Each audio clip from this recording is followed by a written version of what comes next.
Chatting with Fatima. Yes, I want. I'm tired of reading their comments of Forrest.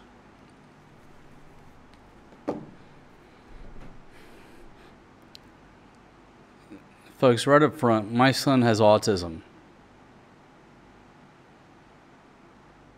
That's what this video is about. Many of you already know that based on your own observations. And so I wanted to talk about this, about my experiences having a child with autism, and clear some things up. And that's what I'm going to talk about. And I want to thank you for joining me on today's show. Now, if you call this a show, it's more of just an informal talk. But the topic is, yes, our son has autism. There's different terms for it these days. He's autistic, he's on the spectrum, he's on the autism spectrum, whatever you want to call it. My son has autism. And so what I'm going to address today is how we initially found out and figured out that our son has autism, and just tell you my experiences. What is autism? Folks, I'm not the person to answer that question. I'm a parent of an autistic child, and through over 4 years of raising my child, my son, I know exactly what autism is, but it would take me 4 years to explain it to you. So there are obviously plenty of resources out there if you want to figure out the scientific term. If you've been watching my show since my son was born, you've been watching an autistic child develop and grow up.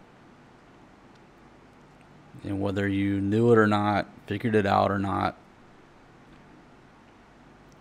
if you've been watching our show since he was born, you know exactly what an autistic child is. Because you've been watching my son. I don't know where to start. I don't script things. I'm not reading a script. I don't own a teleprompter or software to turn the iPad into a teleprompter. Everything that I do is just coming off the hip, out of my brain, whatever decides to come my way. That's it. I've never written a script. Occasionally I'll take a few notes. Let's start out by popping the top on a cold beer. And we'll just go from there. Let's start out by why I'm making this video. And I guess I already did a clip. Maybe I'll play that clip. But basically, yeah, we'll play that clip. My wife wanted me to make this video. She wants me to make this video. And that's why I'm making it. First of all, I'll say about the entertainment game. No matter what you say, you're not going to affect my blood pressure. This is the entertainment business. The thing I learned from Johnny Depp is you never complain and you never explain. That's the best thing I've learned about being in the entertainment business. I don't owe anybody an explanation. And in the same sense, I got nothing to complain about. I made that clip before I started this talk because I ran out of beer and I had to go to the store. And you can judge me if you want.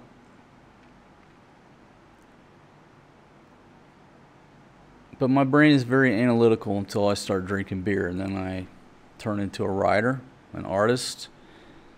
I go from being an extreme introvert to running for mayor. That's who I am. Why am I making this video? Fatima wanted me to make this video. She's been asking me to make this video for quite some time.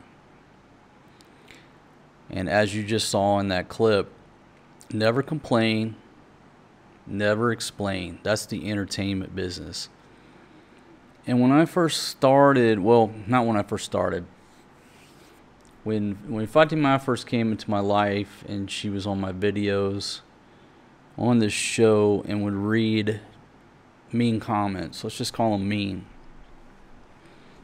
Folks, it would put her into tears. She would be in meltdown mode because to Filipinos, chismes, which is gossip in the village, is detrimental. And it's not just Filipinos, it's we're raised in the West to believe that sticks and stones may break my bones, but words will never hurt me. Outside the West, it's quite the obvious, whether it's the Middle East, China, Asia. Your status in the community is more important than your physical health. They would rather you break their arm behind closed doors than to insult them in public. And so I've tried to teach her from the beginning, since she became involved in this YouTube game, that the what you call them, trolls, the haters, the anonymous shitheads here on the internet, they don't rate. It doesn't matter what they say. This is the entertainment business. But that didn't register to her for a long time. Because if you said something bad about her or bad about the video or what have you, she was devastated initially. So it took me several years to get her to the point where she either stopped reading the comments or if she read some negativity, she didn't break down and start crying. And then once people started making very hateful and negative comments about our son, it just started all over again. She just would tear up, break down, and just start crying because what people on the internet were saying about our child. Some of the comments, why he can't talk, using the word retarded. It just goes on, and it would tear her up. So let me set you straight. Nothing that's said here on the internet affects my blood pressure. I don't care what you say. Most everybody here are good people, but there's about 10% that are shitheads. There's some evil fucking people in the world. But no matter how evil you are, you're not going to hurt my feelings or affect my blood pressure. However, you do affect Fatima's blood pressure.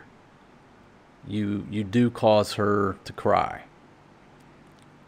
And there's that challenge for me. Still trying to explain to her, hey, this is the entertainment business. We're putting our family and our challenges and our struggles out there. That's our job, is to publish. And everybody else's job is to critique and to be the critic. And we need people who love us, people who are indifferent, and people who hate us. That's the entertainment game, and that's what allows me to live this lifestyle. And I understand it. She understood it too until people started making derogatory comments about our child. And so she's asked me to talk about this and to set the record straight for those who aren't, I don't want to say smart enough, but don't have enough deductive reasoning to say, hey, this child doesn't talk. What could be going on with him? Now, if you say something out of concern, I certainly appreciate it. I'm not going to harp on anybody or complain if somebody says something about my family out of concern. I certainly appreciate you being concerned, because if I drop dead right now, there's potentially 45,000 people who might step in and try to help my family and guide them in my absence. I appreciate it. But for those misguided individuals who are just putting shit out there to be hateful, now that's a different story. So anyhow, she wanted me to do this video to clear things up, and I want to give a shout out to Kale. Kale, if you read her comments, and you know what, I certainly appreciate you leaving these long comments and talking about the particulars. Kale has known from day one that Forrest G has autism, and several other folks, several of you have known from the beginning, right? So I certainly appreciate your comments. So with all that said, let's go back. There's a couple of videos before this leaves my mind. There's a couple of videos, and I'll put the links down in the description. One I stumbled across by a gentleman. I think his name is Mark Robert. Man, I don't know how to say your last name. He does these science videos, and they're amazing. He only does like one video a month. I think the guy used to work for NASA. He's like an Einstein genius type. And I had been watching some of his videos based on the science. And then all of a sudden he puts out a video about his son having autism. That's not how I got to watching his videos. I was watching some of his videos before due to the science. And all of a sudden he posts a video about his son having autism, and I watched it. And that's a very good video to watch if you want to know what autism is. I'll let him explain it because he's a lot smarter than me. And then I watched the video recently, and it's a tearjerker for me because they basically put the nail right on the head, or the head right on the nail, about our fears as parents of autistic children. And it's this older couple. They're in their 70s. Their child, I think, is in their 40s. And what's their concern? Their same concern as me. What's going to happen to my child when I die? That's what they're concerned about. So I'm going to put the links to those two videos down in the description. And for me, they're very powerful and moving videos. Let's go back to the beginning. Fatima got pregnant and ended up giving birth to Forrest G in Angeles City in 2019 at AUF, and he was born by C-section. Pretty much knew this was coming. And folks, if you look at Asian folks, they're not everybody, but Fatima is a small girl. If she had given birth to a Filipino child, the child would be tiny, right? No problems. But when we bring our Western genes to Asia, a lot of times these babies are so big that little girl can't give birth naturally. It can't be a vaginal delivery. And so she was so big, and Forrest G was so big, they did a C-section. And you can go back and you can watch these videos. You can watch us in the hospital when he was born. And Helen of Troy was with us at the time when he was born, before and during and after. I'll talk about her in a second. She's a key player in how we figured out that there was something wrong. So everything was normal. We brought our son home. He seemed to be a normal, bouncing baby boy. And That was January of 2019. Let's fast forward to, I think it was around March of 2020, a little over a year later, when the lockdown had taken place. Now, folks, when I say lockdown, if you're listening to my voice and you're in the West, you don't understand the lockdown that we endured in the Philippines. It was archaic. When I say lockdown, I could not leave the penthouse suite, as I called it. I could not leave that balcony. We were prisoners in our own home. It was even worse because we lived at that intersection where the barangay camped out. They knew if I tried to leave that place, they would have been on me in 2 seconds.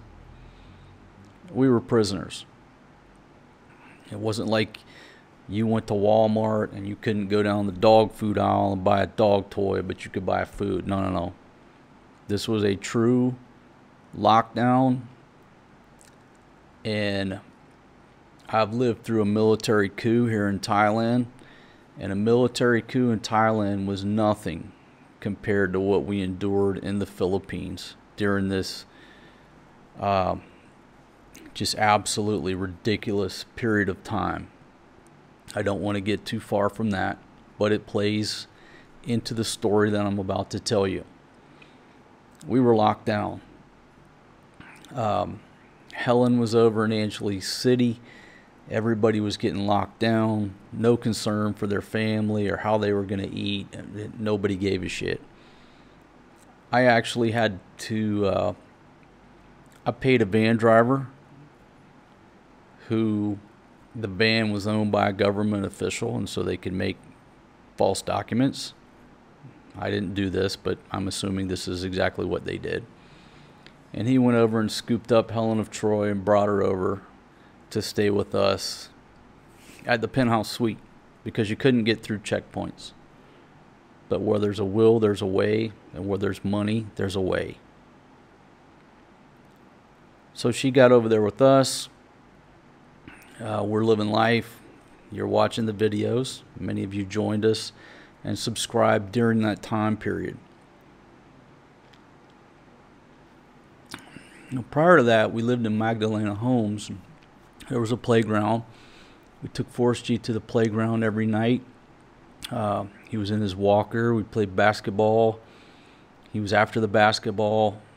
I couldn't tell you not one thing that was different about my son during those times. Now, what I'm about to say may get this video banned, but I don't care. I'm just telling you what history is. Prior to the lockdown, we were taking him, obviously, to his pediatrician to get immunizations. And this part is what kills me, because when you take a baby to get immunizations, obviously somebody's got to hold him. One of the parents have to hold him. And I didn't want my wife I didn't want Fatima to have to hold him and go through all that with him screaming. And so I let her wait outside. And I held that little boy down while that doctor gave him his immunizations, because at the time I thought that's being a responsible parent, make sure he gets all of his immunizations. And one of those immunizations was MMR. And by me saying that, it may be what gets this video banned or my channel taken down as a conspiracy theorist.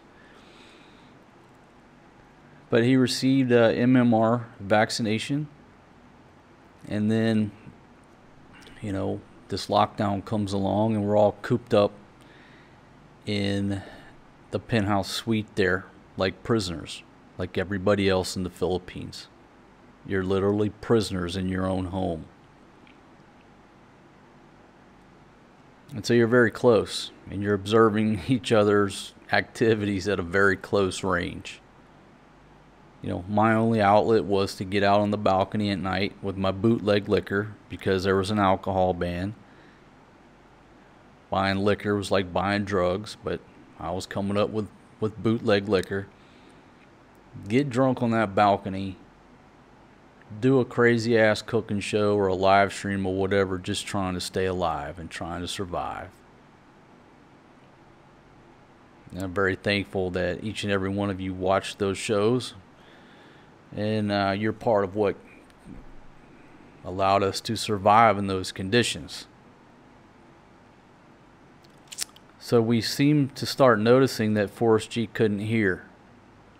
He wasn't paying attention to us when we would call his name, where it seemed like he did before. And here you are, locked down, can't go nowhere, and you've got a child who can't hear.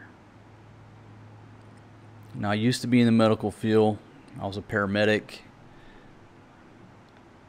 I worked in a pediatric intensive care unit for a period of time. I know a little bit about medicine. I'm not a doctor. But the only thing I could figure at the time was he's got ear infections.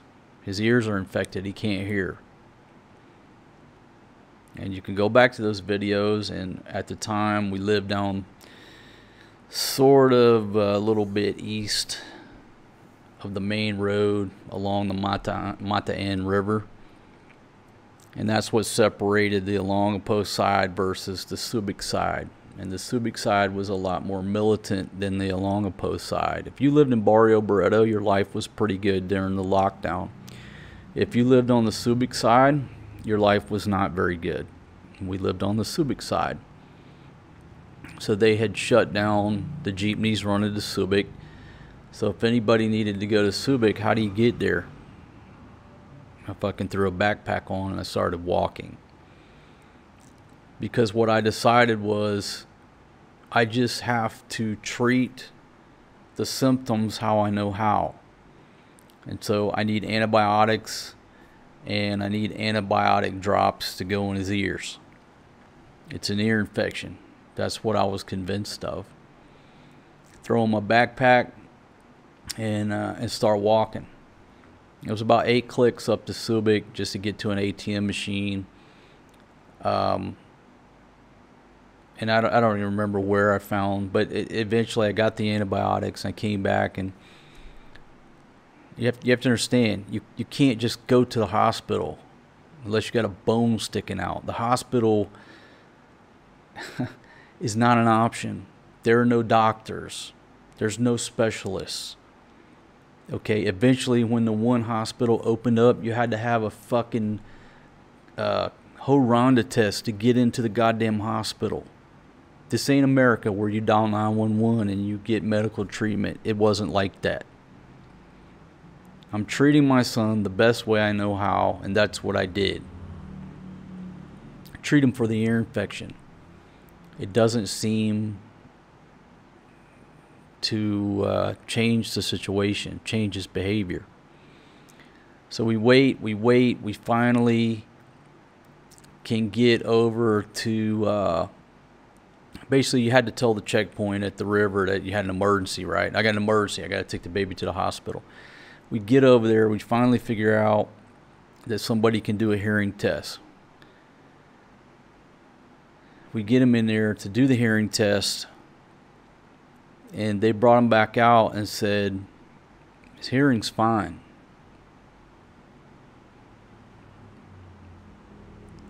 And when they told me that his hearing was fine, it was like getting hit with a ton of bricks.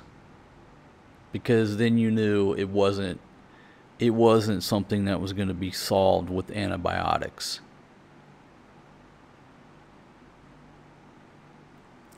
So what could we do during that time? There was nothing else you could do. You went straight back to your house because that was your only options during this fucking archaic situation that we found ourselves in. You start doing Google research, you start talking, you start figuring things out on your own. And then after researching Dr. Google to the end of time, you're trying to find a specialist, right? None of the specialists had what they call clinic. You know, oh, I have clinic here. That means the doctor's in session. They want to do everything online. Well, of course they do, because they're fucking broke like everybody else. They're trying to make money. Do you think that you can accurately assess an autistic child online when he won't even stand in front of the computer for more than 2 seconds? No, you cannot. So everybody that we talk to, oh, we can do this assessment online, and then we can do treatment online. No. I want to say they didn't get it, but they're just trying. Those doctors were trying to survive like everybody else. They're trying to get patients and bill people. Matter of fact, the one that we contacted, the first thing she sent me was the bank transfer information. Why? Because she was starving like everybody else. Didn't have no money. I'm not blaming her, but I'm just telling you, everybody was hitting us up. Oh, you need to get them some help. Whenever it started in the early days, you need to get them some help. You need to get them some help. From where? From what? The hospitals aren't open. The clinics aren't open. All they want to do is do some shit online in front of the laptop and charge you money with a 3-year-old child. There were no options at that time. Now, let me back up, because I'm leaving out the most important thing, and this has to do with Helen of Troy. How did we definitively know there was something wrong? We were having this debate, Fatima, myself, Helen of Troy. Now, this is before we got his hearing checked, before we treated him. We were arguing over whether or not he can hear. Is he paying attention? Can he hear? Helen was in the kitchen, and she had one of those dog bowls. And we're all talking. All of a sudden, Helen just threw it like a frisbee. That stainless steel dog bowl. And she just threw it. And it landed perfectly upside down right next to Forrest G. And just rang out, boom! Just a perfect, just boom! And Forrest G didn't react.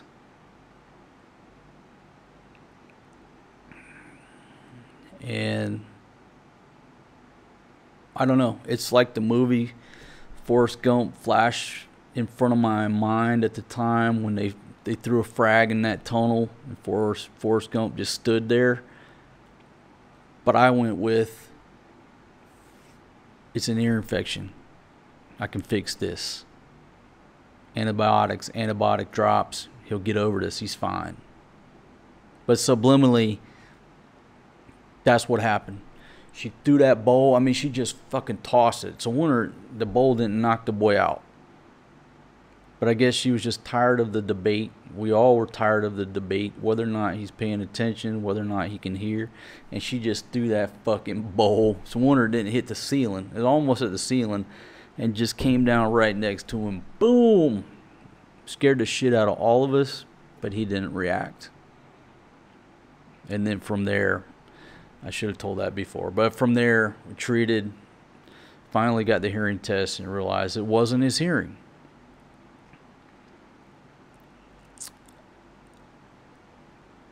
So fast forward, when things start to open up in the Philippines, we finally get him an appointment with his doctor. And let's see, what's the title of the doctor? A pediatric, folks, without looking at the papers, I don't want to mess up the terminology. Anyhow, there are doctors, they have various clinics in various locations, but they're out of the hospital on Clark. So we make an appointment, and we take him to the doctor, and she diagnoses him with autism. He's on the spectrum, as they say. Before you would say he's autistic, or he has autism. Now it's like on the spectrum. Autism spectrum disorder, what ASD. There's so many different words and terminology. It doesn't matter. She diagnosed him as having autism, which at that point we already knew. All she did was codify it on medical documents and confirm what we had already known. And so, everybody that's saying, oh, something wrong, he's not, you need to get him some help. There was no place to turn to get help during that fucking archaic lockdown in the Philippines. Y'all aren't understanding that. Okay? Before this lockdown, I would say, I like to go to the Philippines because I feel free. Which I did. Once you've lived through this lockdown, you need to understand that you're free until a split second that they tell you you're not free, and then it's going to last longer than anywhere on this globe. It's still going on. The flight to Thailand, I got threatened. If I don't wear my mask, I'm going to report you to the captain. There's still a list of provinces this fucking long that are trying to get off alert level 2 so they can fill their fucking restaurants. And I say that, I just don't want any more lectures about what I could have done, should have done, this and that. Y'all don't understand the times unless you were here. Our situation was mild because you had people quite all over. Older guys, 70-year-old expats that needed blood pressure medication and they couldn't leave their fucking barangay. So, in the grand scheme of things, we weren't in that big of a problem because there was nothing to be done anyhow. We were just so uncertain because we didn't have a diagnosis of what's going on with them. But you had old men sitting all over Luzon that couldn't even get to a pharmacy to get their medication for months. And then they go down to immigration, and then they want to yak them, why their fucking visa's expired. You listen to these conversations. You motherfucker, I couldn't get my fucking medication for months, and you're yakking me about my fucking visa? I couldn't leave my fucking barangay. So, our situation, there was nothing to be done anyhow. There was no cure. There is no cure for autism. Get them some help, like you take them to the doctor and you cure them. That's not how autism works. It's not a bacteria. It's not a virus. So,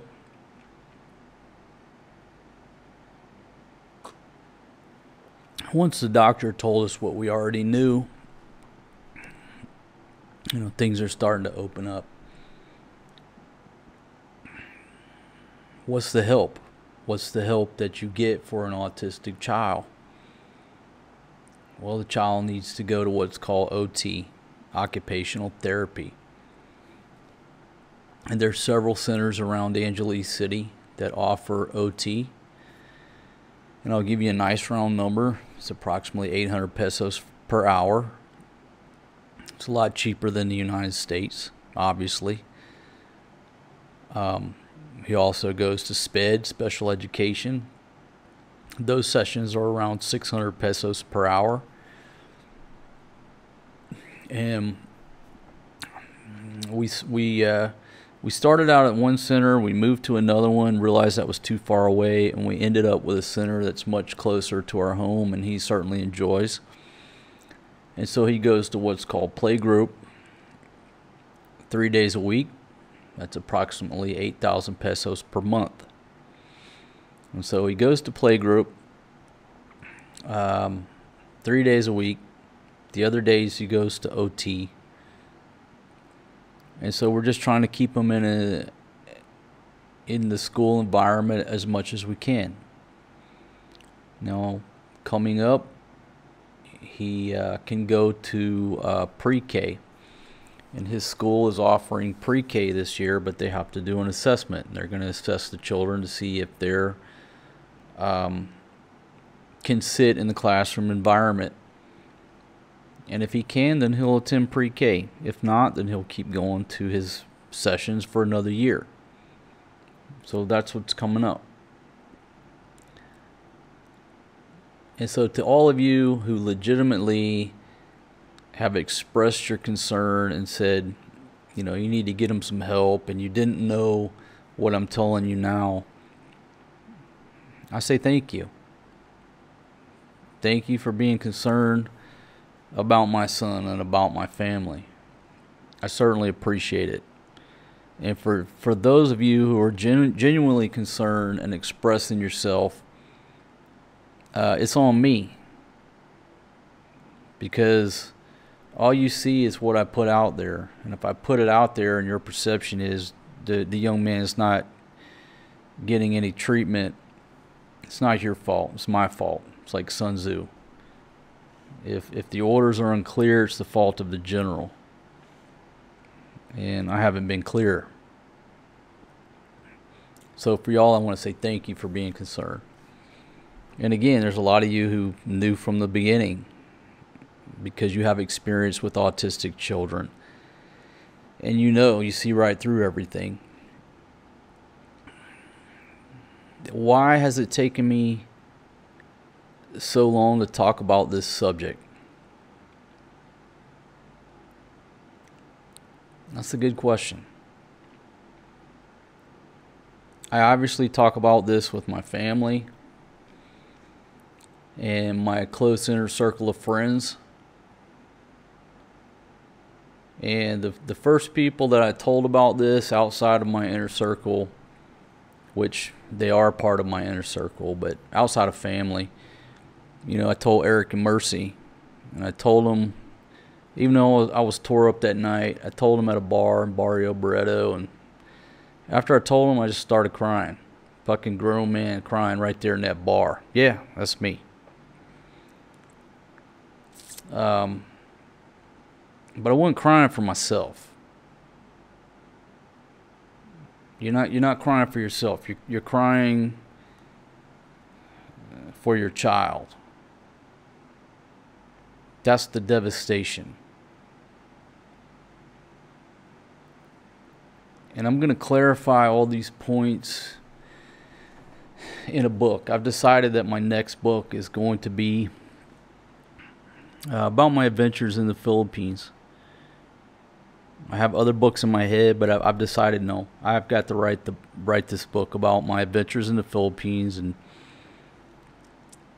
all of this stuff will be more detailed in that book. When I sit down and look at dates, reflect back on notes and documents and everything else, it'll be detailed in there.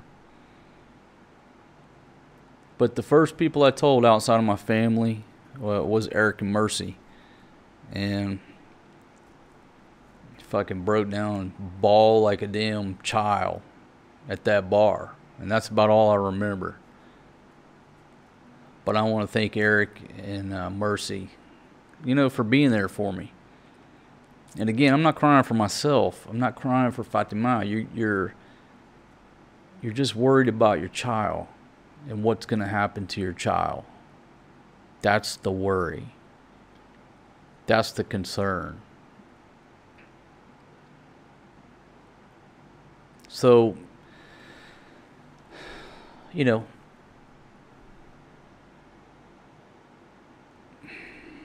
don't even know where to go from here. So anyhow, okay, so let's go back to, as the comments start coming in, and folks, if you're in the entertainment business or the YouTube game, if you're offended by a stranger's comment, an anonymous individual's comment on the internet, if that offends you, you're not going to make it in the entertainment industry or the YouTube game. It's brutal. I wrote my first book within, less than 12 seconds. I got the nastiest comment from one of my peers. Obviously, he didn't read my book in 12 seconds. And that was my baptism into how cruel people can be online when they don't know what the fuck they're talking about.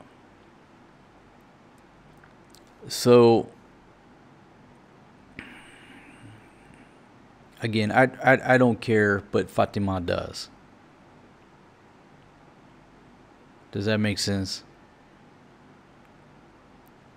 eventually she'll callous up. Eventually she'll get hardened up to it. Eventually. It took her several years to get calloused up to bullshit comments about whatever. You know, your shirt looks fucked up, or you're getting fat, whatever the comments are, right? It took her years to get callous to that. It'll take her a few more years to get callous to people talking about our son. But that's one of the reasons she wanted me to do this video. She wanted me to clear things up so that if there's any doubt in anybody's mind about what's going on with our son, now you know. He has autism. He goes to treatment. He goes to play group. He goes to occupational therapy. Goes to special education. At some point he's going to start speech therapy. But there are a shortage of speech therapists around Angeles City. And at the current moment, I don't think a speech therapist is going to do him much good because he needs to work on focusing more. And that's the treatment modality. It's everyday life. It's not a virus. It's not a bacteria. There's no cure. You can't just say, get him some help.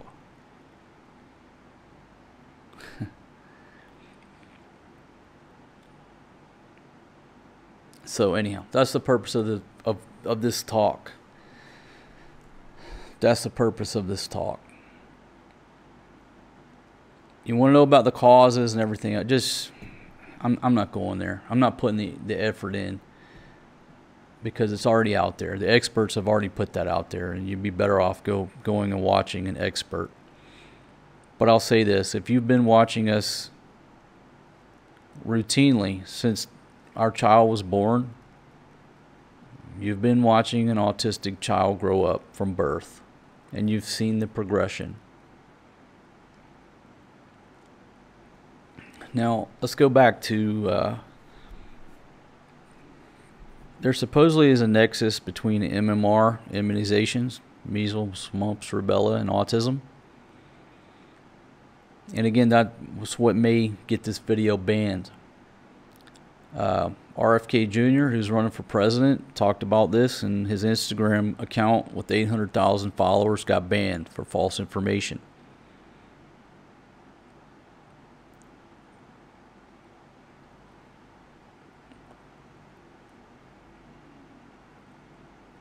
The thing about our situation is, I know the exact date that he got that immunization, and he's been in my videos every day since he was born.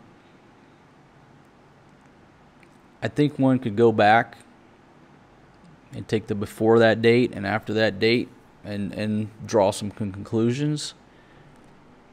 And one day I will. One day when I'm prepared to watch those videos and come to an informed and educated hypothesis. Did that MMR immunization affect my child?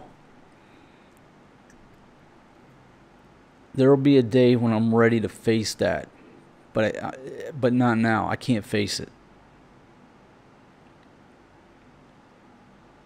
It's not going to change anything. What's done is done.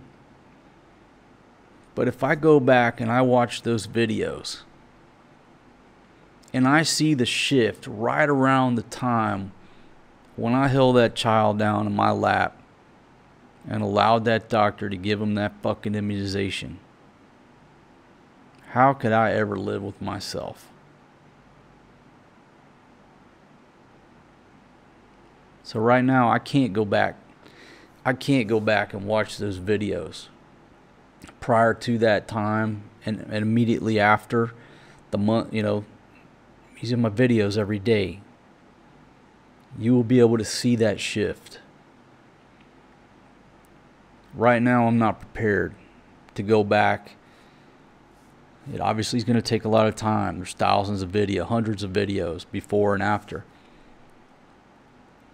I'm not prepared to go back and watch that and then come to a conclusion that, yeah, that's what affected my child. because I wouldn't be able to live with myself. I held him down while that doctor gave him that fucking shot. Does that make sense? And that's fucking selfish. I know. But how would you feel if you knew, if you discovered that your action caused your child to have a lifelong condition?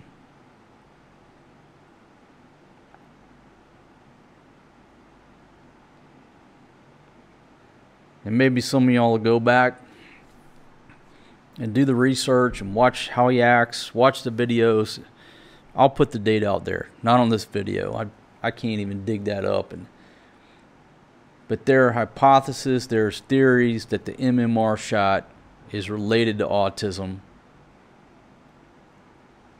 And just because a goddamn company like Facebook and fucking Instagram says it's not true, that don't mean anything to me. That means fucking nothing. I don't care whether you're a Democrat, a Republican, an independent. RFK Jr. is you know what, if that guy's got the balls to go up against the narrative and say these things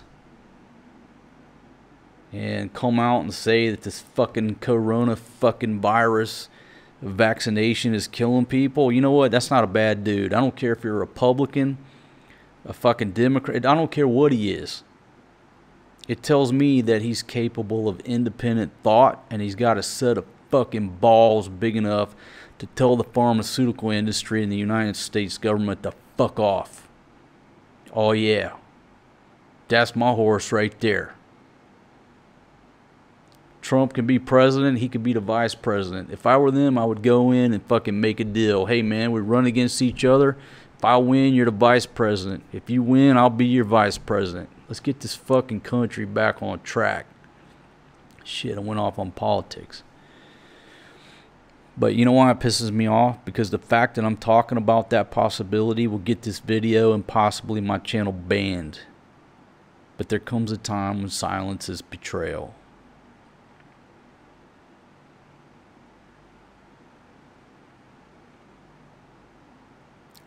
Later in life, I'll do my own assessment and write, draw my own conclusions and figure out if my actions as a parent of what I thought was responsible, being a responsible parent, if that's what caused my child this condition. But right now I have to function and I have to hustle. And I got children who are depending on me. And right now, I can't know that. Talk about living inside a fucking bottle. If you knew that your actions caused your child a lifelong condition, you'd live inside a fucking whiskey bottle. I can't know that right now.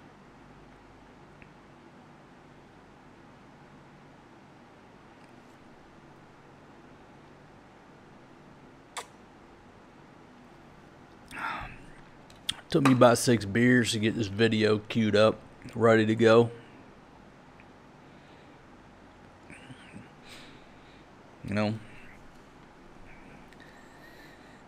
Stone cold sober, you overanalyze everything to the point that it becomes analysis paralysis. It's like putting 12 ads in front of somebody. They're just paralyzed by the shiny object syndrome. They don't know which one to take. But if you put 1 or 2 in front of them, they'll pick one.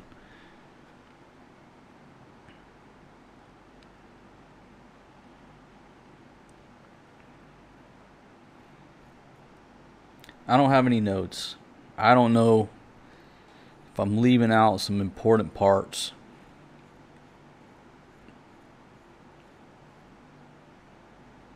Everybody wants to know, why did I name my son Forrest G? It's a family secret.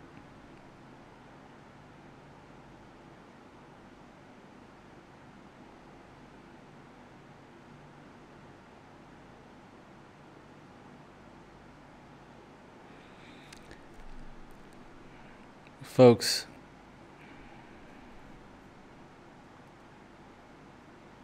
everybody has their own challenges in life. My son having autism is not a problem. I would never use that to describe our situation. Autism is not a problem. Is it a challenge? It's very challenging raising a child with autism. Fatima, 100% of her time, most of the time, is dedicated to Forest G.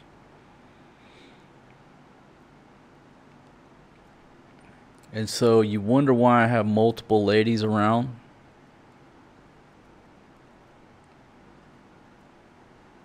In certain cases, yeah, there are other reasons.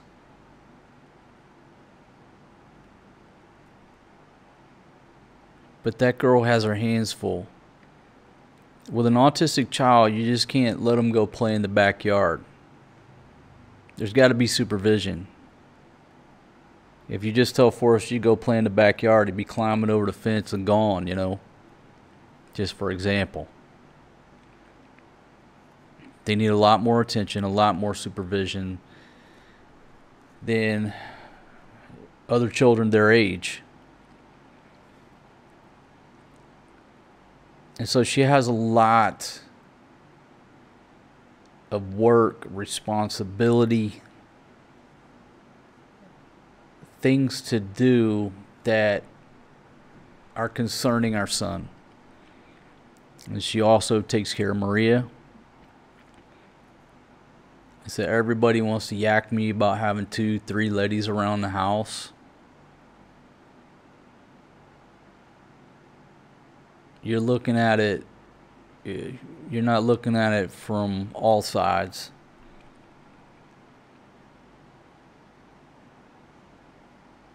And if I were in Afghanistan, I can have 4 wives. Who cares? Why you gotta be so angry at a dude that doesn't agree with what your values and your normal way of life is?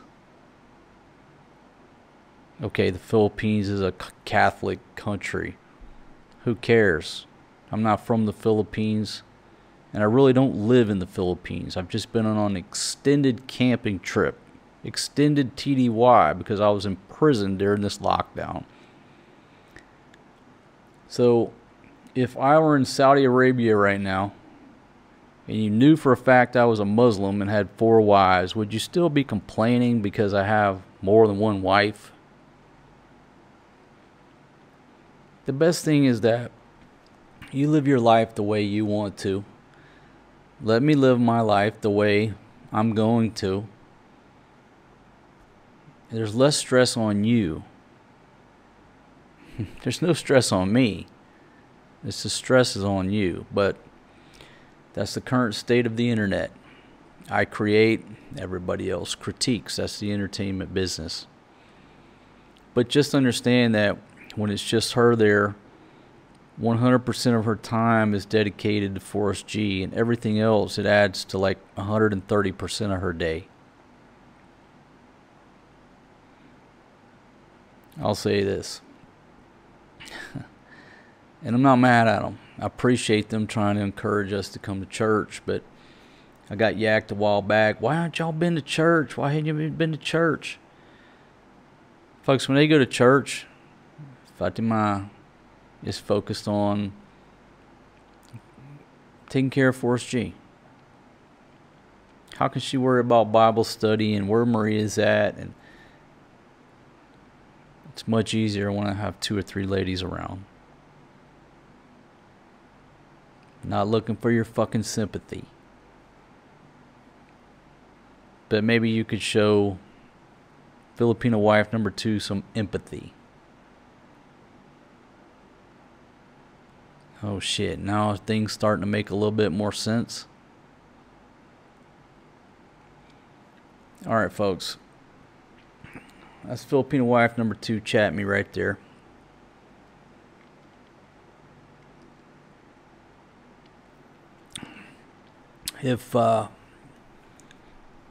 If you have any questions or concerns, leave them down in the comments. I'll try to address some of them in upcoming videos. But there we go. Anybody who has any doubt, yes, our son has autism. Forrest G has autism. He's the smartest little boy. He's so wonderful. He's just funny. He puts a smile on my face every day. I'm so blessed to have him. And like I said, you've been watching an autistic child grow up, whether you knew it or not. I know you got a bunch more questions. But like Johnny Depp says, in the entertainment business, never complain and never explain.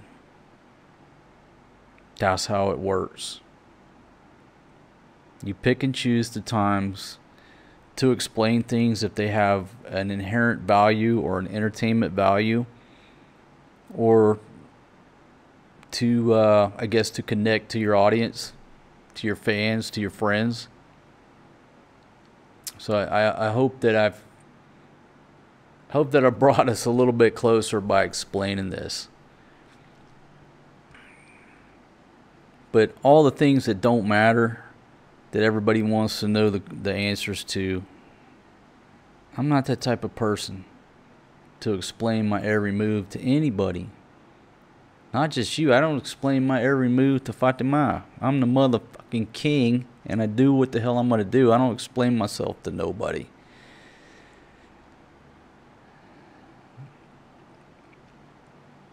But in this forum, in this topic, I think it was appropriate, and I think this is the appropriate time. So I want to say thanks for being a loyal friend here on the channel. Thanks for being concerned about my son. And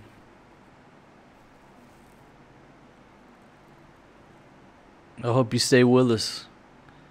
I hope you stay with us, and I'm not going to suddenly stop putting my son on the videos, or I'm sharing my life with you. And with that comes a comfort that if something happens to me, there's so many people that have visibility and love in their heart for my kids and Fatima, that it's just an added layer of security in a way.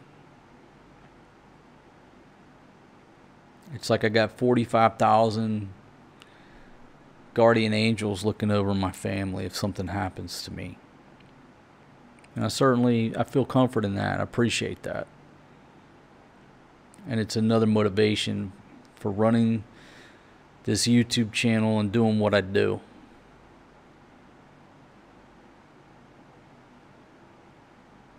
Alright, folks. That's all I got to say about that. I'm sure I left out a lot of important points.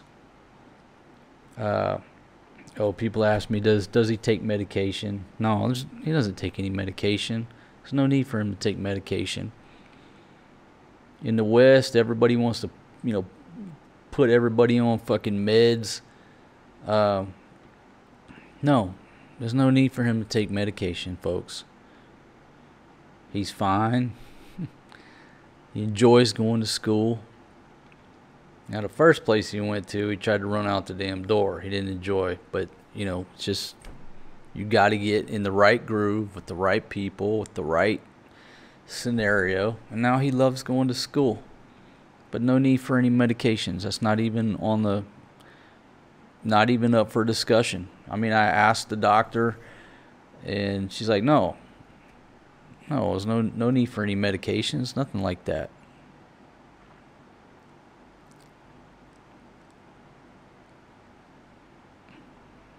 Okay. You know what? That was this little talk was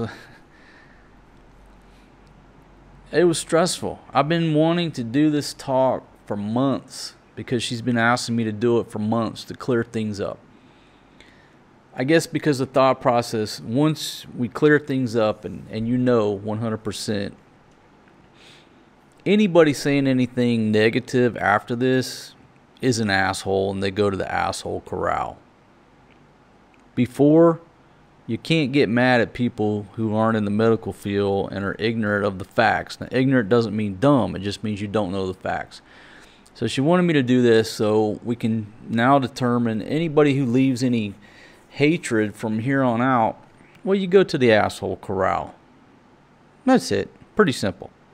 And the other 45,000 friends here on the channel, now you know what's going on with them.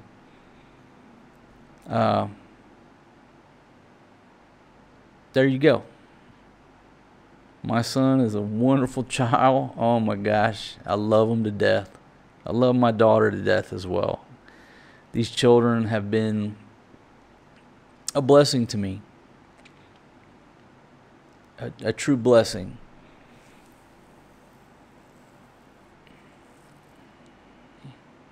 And if you watch the one video that I'm going to put down in the description, there's really only one fear I have right now in my life, and that's, once I die, who's going to take care of my son if he needs additional care? So let's go back and talk about one more thing.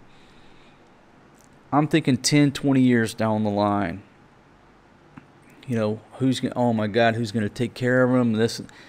And the owner of the one center we went to for a while, great therapy center, it was just too far.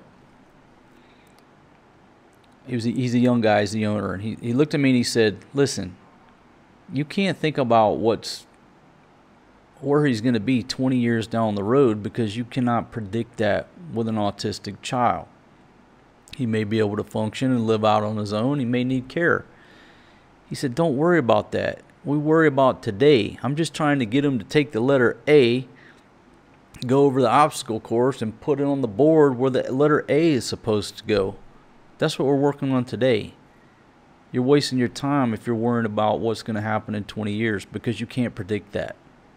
It's not predictable. It's an unrealistic planning horizon when it comes to autism. He may be fine, may be able to hold down a job. He may not. We don't know that right now. It's day by day to see the progression of where they're going to be in 20 years.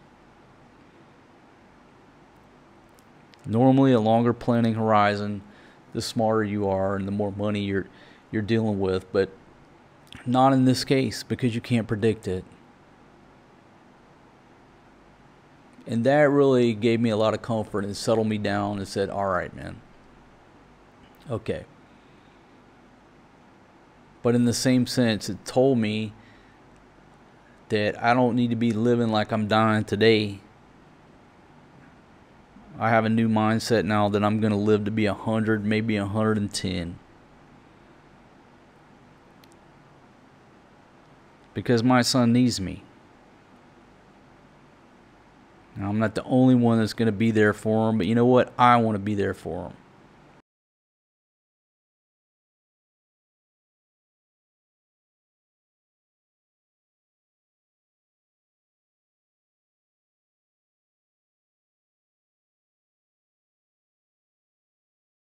I want to live to be 110 motherfucking years old. So the message to the Grim Reaper, if you come for me, motherfucker, you better be ready for a goddamn fight.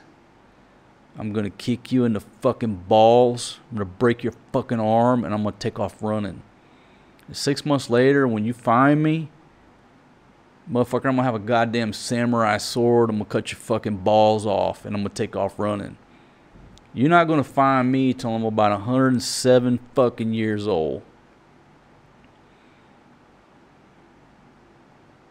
That's my new mentality, because my son needs me. I ain't going nowhere. Whether you're the motherfucking Grim Reaper, the goddamn United States government, fucking aliens, I'm not going nowhere. That's how I feel right now. I'm not going to include it in this video. I got another video to do to square some shit up with some of you motherfuckers out there. But just carry on this mentality and this thought process when I do that video, so you understand where I'm coming from.